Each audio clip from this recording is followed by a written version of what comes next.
संसार तब तक ही रस में लगता है जब तक ये रस ना मिला हो। चाय तब तक ही मीठी लगती है जब तक कोई उससे अधिक मीठा रसगुल्ला ना खाया हो। उससे अधिक मीठा कुछ खा के फिर चाय को पियोगे तो फीकी लगेगी। तो संसार भी तब तक ही मीठा लगता है जब तक उससे अधिक मिठास भरे ठाकुर जी का ये रस ना चखा। जब वो चख लेंगे तो संसार फिर मीठा नहीं लगेगा। अभी ये रस नहीं चखा इसलिए संसार हमें अभी मीठा लग रहा है। ठाकुर जी ने कहा, गोपी मैं जानता हूं कि तुम अब दुनिया की नहीं रही हो, पर संसार है, कर्तव्य तो निर्वहन करना पड़ेगा। हमारे भी कुछ कर्तव्य हैं, वो भी हमें अभी आगे निभाने पड़ेंगे। और ये रस देने का उद्देश्य भी भगवान का एक ही है, क्योंकि अब ज्यादा समय भगवान के पास बाकी नहीं बचा। अब ये लीला को समेटना है, मथुरा जाना है।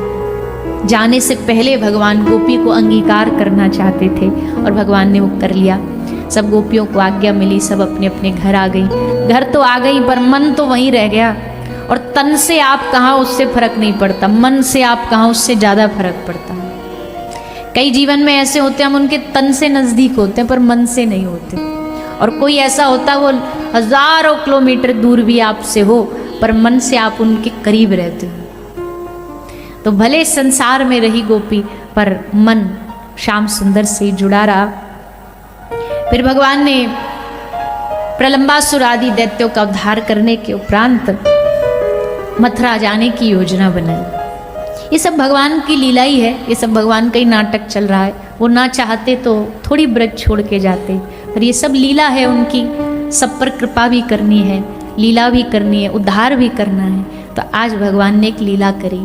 क्या लीला करी? भगवान ने प्रेरणा दी नारद जी को। नारद जी ने जाकर के कंस के कान भरे।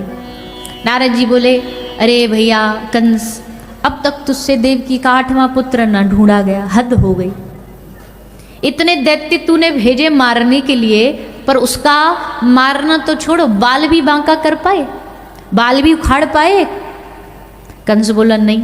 पूतना भेजी सो मार दी, तृणावृत भेजा वो पछाड़ दिया, दैन का सुर पटक लगा दी, प्रलंबासुर को मार दिया, सबको मार देता है, इतना शक्तिशाली है। नारद जी बोले, पर तुमसे ज्यादा शक्तिशाली थोड़ी है। अब नारद जी तो नारद जी हैं, नारायण नारायण। नारद जी बोले, तुमसे ज्यादा शक्तिशाली थोड़ी है, और वो तुम्हारे ही हाथों मर सकता है। इसलिए एक काम करो, उसे वहां किसी दैत्य को भेजने की जगह उसको यहां बुला लो, यहां आओ अपनी आंखों के सामने, फिर उसका वध कराओ, फिर देखो कितना बल है, हमें भी पता लगे तुम्हें भी पता लगे। कंस बोला, ये तो एकदम बढ़िया आइडिया नारद जी, पहले क्यों नहीं दिया? बोले अब दे दिया, अब मान ले। ठीक है। तुरंत अक्रूर जी, नारद जी ने कहा किसी विश्वास पात्र को भेजना जिसपे यशोदा और नंद बाबा भरोसा कर सके, तभी तो अपने पुत्र को भेजेंगे। बोले हाँ, अक्रूर जी हैं, एक ऐसे हैं हमारी मंत्री पद में जिस पर नंद यशोदा थोड़ा भरोसा रखते हैं, उनको भेज दिया गया। तो श्री अक्रूर जी महाराज रथ लेकर के आज वृंदावन आए। मथुरा से वृंदावन की ओर रथ चल पड़ा। जैसे रथ वृंदावन की ओर चला, ठाकुर जी की आंख में अश्रु आ गए। भगवान समझ गए कि रथ निकल चुका है और अब हमारे पास ज्यादा अधिक समय नहीं बचा है। रथ आया वृंदावन, सब बोले, अरे महाराज कंस ने दूत भेजा है, महाराज कंस ने एक दूत को भेजा है, बड़ा कुछ सुना है, बड़ा संदेशा लेकर के आया, बड़ा संदेशा आया। नंद यशोदा माता दोनों ने मिलकर के अक्रूर जी का स्वागत और सत्कार किया। भैया तो नंद बाबा और यशोदा मैया ने स्वागत किया अक्रूर जी का। अक्रूर जी पधारे, आसन पर विराजमान किया, उनको जलपान कराया, भोजन प्रसादी की व्यवस्था करी। भोजन कराने के बाद दोनों नंद यशोदा बैठ गए अक्रूर जी के सामने। नंद बाबा ने कहा, रे अक्रूर जी, अपना उद्देश्य क्या संदेश लेकर के आए, और हमको पहले बता देते, हम ही चल के आ जाते। अक्रूर जी ने कहा, बाबा कुछ काम ही इस प्रकार था कि हमारे आए बगैर तो काम चलता नहीं, इसलिए हमें ही आना पड़ा। तो क्या संदेश है? बोले संदेश नहीं, हम एक वाहक बन करके आए हैं। महाराज कंस एक यज्ञ कर रहे हैं। आज तक बड़े यज्ञ किए उन्होंने, पर आज वो एक ऐसा यज्ञ करने जा रहे हैं जिसमें पूरे विश्व भर के बड़े बड़े योद्धाओं को बुलाया जा रहा है। नंद बाबा बोले अच्छा, लेकिन उस उत्सव में हमारा क्या काम? अक्रूर जी ने कहा कि महाराज आपके लिए नहीं, न्योता आया है आपके दोनों पुत्र कृष्ण और बलराम के लिए। नंद बाबा हंसे। नंद बाबा बोले हमारा कन्हैया, हमारा दाऊ ये कोई योद्धा थोड़ी है, योद्धाओं के लिए उत्सव रखा है तो योद्धाओं को बुलाओ। अक्रूर जी बोले योद्धा से कम भी नहीं है। सुना है 6 दिन के ने पूतना मार दी, हसुर मार दिया। महाराज कंस देखना चाहते हैं इनका पराक्रम, इनका बल देखना चाहते हैं। पर नंद बाबा तो जानते हैं कंस की क्रूरता, कंस की नजर, कंस की दृष्टि कैसी है। नंद बाबा भली भांति परिचित हैं। इसने अगर ये उत्सव रखा है और कृष्ण बलराम को बुला रहा, मतलब कुछ तो इसके मन में चल रहा है, दिमाग में चल रहा है। ये सब बातें हो रही थी और वहीं पे मैया यशोदा खड़ी थी। मैया यशोदा ने जैसे देखा कि ये कृष्ण और बलराम को साथ में ले जाने आया है, सुन करके मैया वहीं जमीन पर बैठ गई, चुपचाप बैठ करके सुन रही थी। और फिर उठी, उठ करके हिम्मत करके कृष्ण के समीप गई, जा करके तुरंत अपने हाथों से माखन निकाला। क्यों माखन निकाला? बोले कल कृष्ण जा रहा है तो आज उसको अपने हाथ से माखन निकाल करके खिलाऊंगी। और अक्रूर जी कह रहे हैं कि कृष्ण 2 दिन के लिए हमारे संग जा रहा है, 2 दिन बाद उत्सव जैसे ही खत्म होगा तो हम उसे वापस भेज देंगे। पर यशोदा मैया जानती है कि 2 दिन की बात नहीं है। ये माता यशोदा जानती है कि ये मेरा और कृष्ण का अंतिम मिलन है, इसलिए माखन निकाल करके अपने हाथों से कन्हैया को खिला रही है। ठाकुर जी कह रहे मैया आज तू कछु चुप चुप सी लग रही है, का है गयो? मैया बोली लाला मथुरा से अक्रूर आया, तुझे पता है? ठाकुर जी बोले हाँ पतो है। किस लिए आया ये पता है? हाँ ये भी पतो है। मैया मुझको लेने आयो है? मैया बोली हाँ तुमको लेने आया है। ठाकुर जी बोले मैया हमको बड़ो चाव चढ़ो है कि हम जाएंगे परसों और नया शहर देखेंगे, मथुरा देख करके आएंगे। हम तो कभी आप ब्रज से बाहर ही नहीं गए, हमेशा यही ब्रज में पड़े रहे। अब पहली बार ब्रज से बाहर कई शहर में जाके मथुरा को इतना नाम सुनो है, मथुरा जाएंगे, मैया मथुरा देख के आऊंगो। यशोदा मैया बोली लाला मथुरा देख के तो आ जाएगो, पर तू वापस लौट के आएगो ना? ठाकुर जी बोले मैया काय को ना आऊंगो, अरे 3 दिन को उत्सव है, 3 दिन को उत्सव करके वापस आ जाऊंगो। पर मैया एक बार मेरी भी इच्छा है, मैंने जाके शहर को नज़ारों भी देख लूं। और मैया तू ही तो कहे कि आगे जाके तो को ब्रज को राजा बनाऊंगी, पूरे ब्रजमंडल को राजा बनाऊंगी। अब ब्रज को राजा का ऐसे ही बन जाऊंगा मैं, मुंह में लखन तो कुछ है नहीं राजा बनने जैसे। अब राजन के बीच में जाऊंगो तो नेका दुनते कछु सीखूंगो राजा बनने के गुण, या ब्रज में रहते रहते तो मुंह में कोई गुण नहीं आए, वो चोरी कर भी आई है। और मैया तू चिंता काय को कर रही, मैं परसों वापस आ जाऊंगा। ठाकुर जी खूब सांत्वना देते हैं यशोदा मैया को, पर ठाकुर जी भी जानते कि ये हमारी सब बातें हैं लीला करने के लिए, तो हमें ये हमारा अंतिम मिलन है ब्रज का। महाराज पूरी रात्रि ब्रज की गैया, ब्रज के पशु, ब्रज के पक्षी सब नंद भवन में आंगन में खड़े हो गए, पूरी रात खड़े रहे बाहर। क्यों?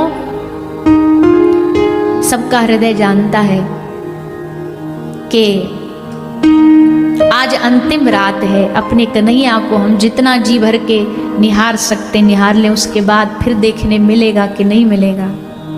पूरी रात्रि ब्रज की गैया नंद द्वारे पर खड़ी खड़ी अश्रु बहाती रही, ये सोच करके कि कन्हैया चला जाएगा तो फिर हमारा ध्यान कौन रखेगा, हमसे कौन पूछने आएगा। हर दिन सुबह उठते ही उठते पहला नियम हमसे पूछने कन्हैया आते, मैया तू ठीक है, गौ माता का ध्यान, मेरा ध्यान रखते, मेरे बछड़ों का ध्यान रखते।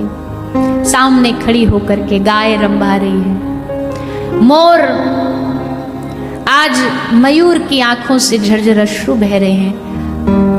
हमको जिन्होंने अपने अंग में सबसे उच्च स्थान दिया, हमको अपने माथे पर बिठाया, वो श्याम सुंदर अगर चले गए ब्रज छोड़ के तो हम कैसे जिएंगे। शुक, पिक, मयूर, कोयल, अरे ब्रज को तो कृष्ण दर्शन की ऐसी आदत बन गई थी कि ब्रज की कोयल भी कुहू कू कहना भूल गई थी, वो भी कुहू कू छोड़ करके कृष्ण कृष्ण बोलना सीख गई। सुबह ब्रज के मयूर मोर भी तम सबकी सुबह तभी होती थी, ब्रज में सूरज निकलने से सुबह नहीं होती थी, ब्रज की सुबह तब होती थी जब कृष्ण का चेहरा देख लेते थे।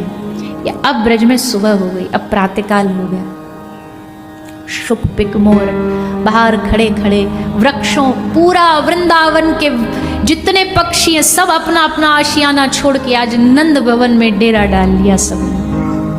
यशोदा मैया कहती है नंद बाबा से, मेहर देखो तो आज इतना हल्ला क्यों हो रहा है, ये बाहर क्या मेला लगा है। ग्वाला बाहर खड़े हैं, क्यों, कन्हैया जैसे ही तैयार होगो हम को हाथ पकड़ के जबरदस्ती खींच लेंगे, कन्हैया को जावे ना देंगे। गोपियां खड़ी हैं, किसी ने जा करके वृषभानपुर में बरसाने में श्री किशोरी जी को बताया। गोपियों की हिम्मत नहीं हो रही श्री राधा रानी को कुछ बोलने की, क्योंकि बाकी सब तो विरह सहन कर सकते हैं, लेकिन एक किशोरी जी जो कोमलांगी हैं, एक क्षण का विरह भी इनके लिए युग के समान, वो प्रियतम से बिछो कैसे स्वीकार करेंगे। फिर भी हिम्मत करके सबने वृंदा देवी को मनाया, वृंदा को कहा तू जाके बता। वृंदा देवी आई, श्री किशोरी जी के सामने आकर के बोली, हे श्यामाजू नंद भवन चलोगी।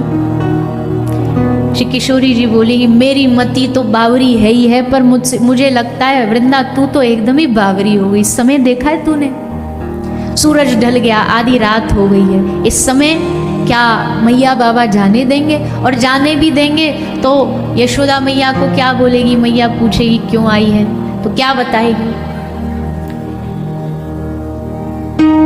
वृंदा देवी ने कहा नहीं, हम सबका मन कर रहा है कि आज जाएं, जाकर के श्याम सुंदर का दर्शन करके आए। किशोरी जी बोली चलो, तुम सबका मन है और मेरा तो हर समय मन रहता ही है, पर अब तुम्हारा मन है तो तुम्हारे मन में मैं भी अपना मन मिला लेती हूँ। चलो, सबको लेकर के श्री किशोरी जी और सब ब्रज की गोपियां रात्रि को नंद महल पहुंची। पर कैसे पहुंची, देखा रे यहाँ तो सारी भीड़ लगी हुई है, अंबार लगा हुआ है। श्री राधा रानी ने कहा, रे सखियों ये क्या है यहाँ पर, ये सब इतनी भीड़ क्यों खड़ी हुई है, कौन है ये लोग, क्यों आए हैं ये लोग। सखियों ने कहा, रे श्री जी हम ही थोड़ी प्रेम करते हैं श्याम सुंदर से, बहुत चाहने वाले हैं उनके, सबका मन किया दर्शन का तो आ गए, चलो अंदर चलो।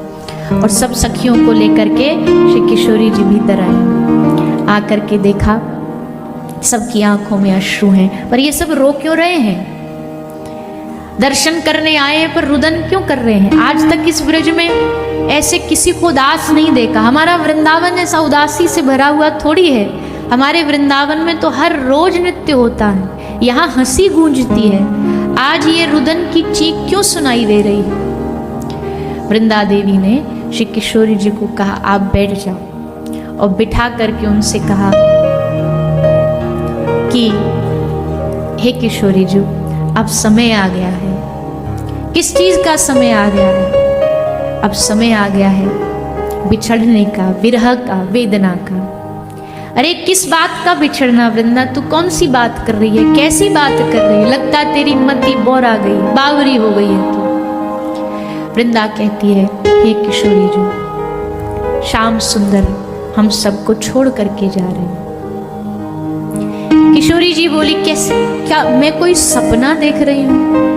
कभी कभी ऐसा सपने में होता है मेरे साथ कि सपना आता है कि श्याम सुंदर से वियोग हो गया, वो हमें छोड़ करके चले गए। लग रहा अभी भी मैं कोई सपना देख रही हूँ। वृंदा देवी ने पकड़ के किशोरी जी के चरणों को पकड़ के कहा, ये कोई सपना नहीं है, आज उस स्वप्न की हकीकत हम सबके सामने आई है कि श्याम सुंदर हमें छोड़ करके मथुरा जा रहे हैं। कोई उनसे पूछता है मथुरा क्यों जा रहे हैं, तो कहते हैं कि मेरे कर्तव्य का निर्वहन करने के लिए जा रहा हूँ। जैसे किशोरी जी ने सुना और जब यकीन हुआ कि वो वास्तविकता में जा रहे हैं, तो बस सुन के वही मूर्छित होकर के जमीन पर गिर गई। सब सखियों ने किशोरी जी को संभाला, उठाया, जल पिलाया, मूर्छा तब भी दूर नहीं हुई। अंत में श्याम सुंदर के पास गई, कन्हैया को कहा, हे श्याम सुंदर, हम सबके बस की बात नहीं है उनको संभालना, तुम जाओ और अपने जीवन की ये जो भी ये लीला है तुम जाकर के समझाओ। तब श्री श्याम सुंदर आए, उनकी खुशबू आई, सुगंध आई, तो आंखें खुली किशोरी जी की। आंखें खुली, देखा, आंख खुलते ही श्री श्याम सुंदर उनके चरणों में बैठे हुए हैं। श्री किशोरी जी ने हाथ पकड़ा, रे प्रियतम, ये तुम क्या कर रहे हो? तुम्हारा स्थान चरणों में नहीं है, तुमको तो मैं अपने पलकों पर बिठा के रखूं, यहाँ चरणों में क्यों बैठे हो? ठाकुर जी ने कहा, हे किशोरी जी, अपराधी चरणों में ही बैठने के लायक होता है। अब भी नहीं समझ पा रही, कैसी बात कर रहे हो श्याम सुंदर? अभी तो आपने रास का रस दिया और अब अपने आप को अपराधी बता रहे हो। कौन सा अपराध, कैसा अपराध? ठाकुर जी ने कहा, हे किशोरी जी, मैंने वो अपराध किया है जो कभी क्षम्य नहीं है, जिसको कभी क्षमा नहीं किया जा सकता। इसलिए आज मेरे पास ना तो इस ब्रज के और आपके प्रेम का ऋण उतारने का कोई मोल है, इसलिए मैं हार गया। और हारा हुआ व्यक्ति क्या करता है? हारा हुआ व्यक्ति अपने सर के सम्मान को, अपनी पाग को सामने चरणों में रख देता है। इसलिए आज मैं श्याम सुंदर अपना मोर मुकुट उतार करके आपके चरणों में रख करके क्षमा मांगता हूं। और जाते जाते अपनी सबसे प्राण प्रिय सखी को तुम्हारे हवाले, तुम्हारे हाथों में सौंप करके दे करके जा रहा हूं। बांसुरी निकाली और निकाल करके श्री किशोरी जी के चरणों में रख दी श्याम सुंदर ने।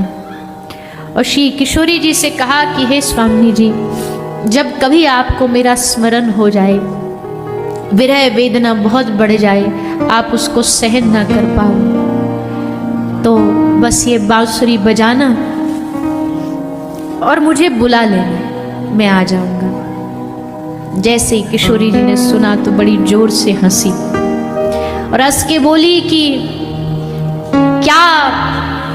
क्या अद्भुत लीला करते हो तुम, और क्या सुंदर मार्ग बताया है कि जब तुम्हें याद आ जाए तो तुम बांसुरी बजा देना और मैं आ जाऊंगा। तो फिर इसका मतलब तो ये है कि ये बांसुरी कभी भी नहीं बजेगी। क्यों?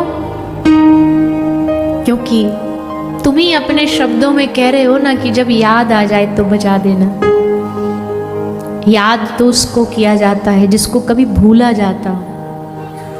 जो कभी भूला ही ना जा सके उसको उसकी याद का प्रश्न भी नहीं उठता। हमारे लिए तो आठों याम, हर पल, हर क्षण हमारे जीवन में केवल आप ही हो। लेकिन हाँ, तुम देके जा रहे हो तो इस बांसुरी को मैं अपने पास सुरक्षित रखूंगी और जब आओगे तो तुम्हें वापस लौटा दूंगी। ठाकुर जी ने श्री जी से कहा कि ये ब्रज मैं तुम्हारे हवाले छोड़ करके जा रहा हूँ। आज से ये ब्रज के सुख की जिम्मेदारी है किशोरी जी तुम्हारी है। यहाँ का ध्यान रखना, इस ब्रज का ध्यान रखना। और हाँ, एक बात और, चाहे एकांत में जा करके कितने भी अश्रु बहा लेना, लेकिन कभी इन ब्रज के लोगों के सामने अपने अश्रु न गिरने देना, क्योंकि आप ही न संभलोगी तो ये ब्रज कैसे संभलेगा। इसलिए आपकी परम परम दायित्व बनता है इस ब्रज को संभालना। श्री जी कहती है, वारे प्रभु, एक तो ये अथाह विरह, ऐसा विरह जो अंदर से तोड़ दे, ऊपर से उसको व्यक्त करने का अवसर भी न देना। पर प्रियतम का कष्ट भी उसका प्रसाद है, उसके दिए गए अश्रु भी उसका आशीर्वाद है। इसलिए स्वीकार है हमें तुम्हारी शर्त। सुबह होते होते पूरा वृंदावन निष्प्राण हो गया। सुबह प्रातःकाल होते होते सूर्य उदय हुआ। ब्रजवासी यही मांगते रहे पूरी रात्रि सूर्य भगवान से, हे प्रभु तुम उदय मत होना, क्योंकि तुम अगर उदय हो गए तो हमारे जीवन का सूर्यास्त हो जाएगा, हमारे जीवन से कृष्ण सदा के लिए चला जाएगा। भगवान फिर भी सबको कहते जा रहे, अरे बाबरो, ऐसे रो रहे हो जैसे मैं कभी वापस ही नहीं आऊंगा। परसों तक की तो बात है, परसों लौट आऊंगा। सबको कह के वादा करके एक ही बात कह रहे, परसों लौट आऊंगा, परसों लौट आऊंगा। लेकिन सबका हृदय जानता है, क्योंकि ये सब भगवत परिकर ही है, सब जानते हैं कि ये सब बातें हैं। रथ तैयार हुआ, अक्रूर जी रथ पर बैठे, कृष्ण बलराम दोनों रथ पर बैठे। रथ चलना आरंभ हुआ। यशोदा मैया अपने कक्ष में मूर्छित होके पड़ी है। किसी ने बोला, मैया लाला जा रहा है, क्या अंतिम बार देखेगी नहीं?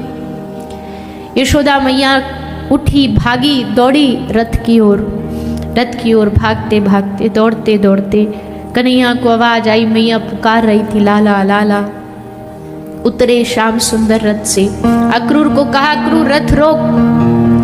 अक्रूर ने रथ रोका, दौड़े दौड़े मैया के पास आए, मैया को गले से लगाया।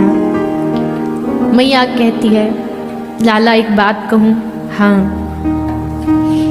कल जब ये अक्रूर नंद बाबा से बात कर रहा था, मैं सुन रही थी, और सुनते सुनते मैंने सुना कि अक्रूर कह रहा था कि तू मेरा पुत्र नहीं है, तू देवकी का पुत्र है, तू वसुदेव का पुत्र है। पर पता नहीं तूने जन्म कहीं भी लिया हो, किसी भी गर्भ से लिया हो, पर कन्हैया मैंने तुझको प्रेम मां की भांति किया। तुझे भी ये बात पता लगेगी, आज नहीं तो कल मथुरा में तुझे कोई कहेगा कि तू मेरा पुत्र नहीं है, और फिर कहीं तेरे मन में आए। यही कारण था कि यशोदा मैया ने मुझे उखल से बांध दिया, डांटती थी, कहीं तू इस बात से क्रोध में आकर के मुझे भूल मत जाना। कन्हैया कहते, मैया तू कैसी बात करती है? चाहे सारा जगत कहे कि मैं तेरा पुत्र हूँ, नहीं हूँ, नहीं हूँ, पर माँ मैं जानता हूँ मैं तेरा पुत्र हूँ, और तू मेरी माँ है, तू मेरी मैया है। और मैया तू कहती है कि कहीं नाराज हो जाए, मैंने तुझे उखल से बांध दिया। अरे मैया, जितना प्रेम तूने मुझे किया है, जितना प्रेम तूने मुझे दिया है, मैं भगवान, मैं कृष्ण पूरा जीवन भी लगा दूं तो तेरे ऋण से ऋण नहीं हो पाऊंगा। केवल मेरा सुख देखा तूने, हर पल केवल मेरा सुख। पर तू माता चिंता न कर, परसों लौट आऊंगा। ये कहते हुए सबको सांत्वना देते देते आगे बढ़े। रथ आगे बढ़ा। जैसे रथ आगे बढ़ा, ब्रज की सारी गोपियां रथ के सामने आकर के लेट गई। आज अगर ये रथ जाएगा तो ये शरीर के ऊपर से जाएगा। ये शरीर तो वैसे भी बचने वाला नहीं है। आज नहीं तो कल कृष्ण के विरह में प्राण तो छूटेंगे, तो आज छूट जाए। रथ के सामने आकर के लेट। अक्रूर कह रहे हैं रथ से, सामने से हट जाओ, सामने से चली जाओ। गोपी कहती है इस ब्रज में बहुत क्रूर आए, बहुत दैत्य आए, पर वो भी हमारे कृष्ण को हमसे दूर न कर पाए। पर तेरा नाम अक्रूर किसने रखा? तू तो बड़ा भारी क्रूर है। तू हमारे कृष्ण को हमसे दूर लेकर के जा रहा है। ठाकुर जी कहते गोपियों को, हे गोपियों, हे गोपांगनाओं, ये अक्रूर की कोई दोष नहीं है, कोई गलती नहीं है। मुझे आगे की लीला करने के लिए ये करना ही पड़ेगा। आगे की लीला बढ़ाने के लिए मुझे जाना ही पड़ेगा। वो मेरा कर्तव्य है, वो मेरा धर्म है। गोपी कहती है ये धर्म हमारा मन चुराने से पहले तुमने क्यों नहीं बताया? रास में ले जाने से पहले हमें क्यों नहीं बताया कि मेरा धर्म है?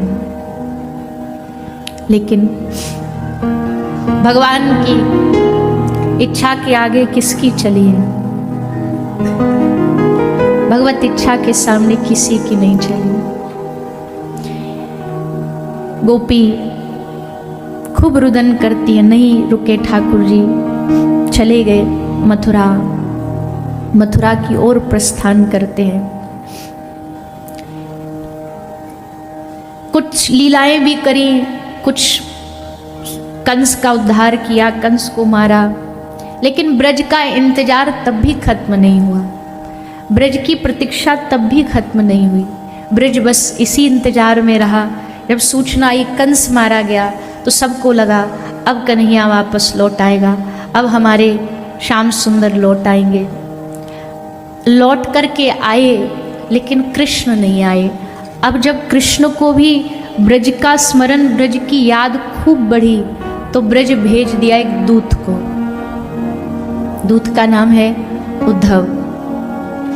उद्धव को ब्रज भेज दिया कि उद्धव जी, हमारा ब्रज हमारे बगैर मर रहा होगा, सब लोग तड़प रहे होंगे, कोई तो जाकर के अग्नि में थोड़ा जल डाल दे। इसलिए उद्धव को भेजा। पर ठाकुर जी ये नहीं जानते उद्धव का मिलना गोपियों के लिए अग्नि में जल का काम नहीं करेगा, अग्नि में घी का काम करेगा। प्रियतम की कोई प्रिय वस्तु पास आ जाए तो प्रियतम की और याद बढ़ जाती है, और स्मरण बढ़ जाता है। उद्धव आए ब्रज में, समझाने के भाव से आए कि मैं ब्रज के लोगों को समझाऊंगा, मैं ब्रज को ज्ञान दूंगा, मैं गोपियों को ज्ञान दूंगा। पर उद्धव नहीं जानते जिस ज्ञान को उद्धव पढ़ करके गुमान कर रहे हैं, वो ज्ञान तो गोपियों के चरणों में है, गोपियों की चरण धूल में है। उद्धव आए, ब्रज में आकर के नंद और यशोदा से मिले। यशोदा मैया, नंद बाबा दोनों कृष्ण के जाने के बाद क्या करते थे? दोनों बैठ करके एक दूसरे को कथा सुनाते थे। कथा किसकी सुनाते थे?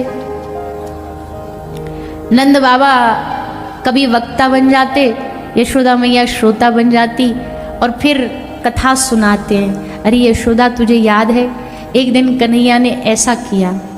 यशोदा मैया कहती अरे हाँ आपको याद है, उस दिन गोपाष्टमी के दिन कन्हैया मचल गया, ये मैया मैं तो आज ही गैया चराने जाऊंगा। बैठे बैठे बस दोनों चर्चा करते। उद्धव जी ने पूछा नंद बाबा से कि बाबा आप या ब्रज के ग्वाल बाल आप सब क्या काम धंधा करते हो, क्या काम है आपका? नंद बाबा ने कहा उद्धव स्मरताम कृष्ण वीर्यानि, हमारा एक ही काम है, हम बस बैठ कर के कृष्ण को याद करते हैं, यही काम है हमारा, और कोई कर्म नहीं है, कोई धर्म नहीं है, कोई हमारे पास साधन नहीं, बस हम बैठ के कृष्ण को याद करते हैं। फिर गए उद्धव जी गोपियों के पास। यमुना का तट है, यमुना के तट पर सारी गोपियां झुंड लगा करके बैठी हैं। उद्धव को देखा, एक गोपी बोली, ये कृष्ण जैसा स्वरूप बना के कौन आ रहा है? उद्धव ने कहा, मैं कृष्ण का मित्र हूं, मैं कृष्ण का सखा हूं। गोपियों ने व्यंग लिया, अच्छा तो कृष्ण को याद है हम अभी तक, उसे पता है अभी तक कि कोई है ब्रज में उनकी गोपियां, और आज याद भी आई तो खुद नहीं आया, अपना दूत भेज दिया, अपना सखा भेज दिया। पर चलो कोई तो आया, कोई तो भेजा। इसका मतलब है कि कृष्ण अभी हमें भूले नहीं है। इस बात से खुश होकर के गोपियां नाचने लगी, प्रसन्न हो गई। उद्धव जी ने कहा, रे गोपी, भूलने का तो कोई प्रश्न ही नहीं है उठता, बल्कि क्या बताऊं मैं तुम्हें, जब तुम्हारा ब्रज का नाम आता है, वृंदावन का नाम आता है, गोपियों का नाम आता है, राधा रानी का नाम आता है, तो उनकी आंखों से झरझर आंसू बहने लगते हैं। गोपी ने जैसे सुना, उद्धव जी बढ़ा चढ़ा के बता रहे कि भगवान एक पल भी तुम्हारे बिना रोते हैं, उनकी आंखें भीगी रहती हैं, बड़े बेचैन रहते हैं तुम सबके बिना। जैसे उद्धव जी बोलते जा रहे हैं, श्री राधा रानी और सब गोपी बोली, बस बस अब बंद कर दे। उद्धव, तुझे क्या लग रहा है, तू हमें बताता जाएगा कि कृष्ण सुखी नहीं है, कृष्ण रो रहा है, कृष्ण परेशान है, तो क्या तुझे लगता है इससे हम खुश हो जाएंगी? क्या तुझे लगता है हमारा ऐसा प्रेम है कि हमको खुश आनंद आ जाएगा कि हाँ हमारे साथ साथ वो भी रो रहा है? ना ना उद्धव, अगर तू ये कहेगा ना कि नहीं कृष्ण बहुत सुखी है, कृष्ण खुश रहता, हंसता रहता है, तब हमें सुख मिलेगा उद्धव, तब हमें लगेगा हम प्रियतम के कम से कम सुख की भागी तो बन पाए। उद्धव, तू प्रेम को समझ नहीं पाया। प्रेम का मतलब प्रियतम को दुख देना नहीं है, प्रेम का मतलब है उनके सुख में सुखी हो जाना। तभी अब बावरापन देखो गोपियों का, पागलपन देखो। एक गोपी रो रही है, दूसरी गोपी बोली, अरे तू काय को रो रही है? बोली, कृष्ण चले गए इसलिए रो रही हूं। चले गए? वो देखना सामने तो खड़े। अरे बावरी कहती है कृष्ण ब्रज छोड़ करके चले गए। ऐसा हो सकता है कि कन्हैया ब्रज छोड़ करके जाए? अरे उद्धव बताना इसको, देख वो सामने श्याम सुंदर खड़े खड़े बांसुरी बजा रहे हैं। अब उद्धव देख रहा है कौन सी बांसुरी, कौन से श्याम सुंदर में, कोई नहीं है सामने। गोपी कहती है, अरे लगता है तेरी आंखों की रोशनी चली गई है, तो तुझे इतना सामने खड़ा हुआ प्रीतम नहीं दिखाई दे रहा? अरे बावरी देख ध्यान से, प्रेम भरे नेत्रों से देख तो तुझे श्याम सुंदर दिखाई देंगे। दूसरी सखी बोली, हाँ मुझे भी दिख रहे हैं। तीसरी बोली, हाँ हाँ हाँ मुझे भी दर्शन हो रहा है। सारी गोपी खुशी से नाचने लगी, आहा श्याम सुंदर आ गए, श्याम सुंदर आ गए। सबरी गोपियों में मानो प्राण वापस लौट आए, सब खुश हो गई। तभी उद्धव बोला, तुम कैसी बात कर रही हो? श्याम सुंदर मथुरा में है, उन्होंने भेजा है मुझे। देखो ये उनकी बांसुरी, ये देखो ये उनकी माला, ये उनका पीतांबर, कृष्ण ने मुझे भेजा है। जैसे देखा फिर एकदम से याद आया, छोड़ करके चले गए प्रीतम। कैसे अब ये प्राण टिकेंगे? हर पल हर क्षण बारिश की बूंदें गिरती हैं तो गोपी को कृष्ण याद आता है।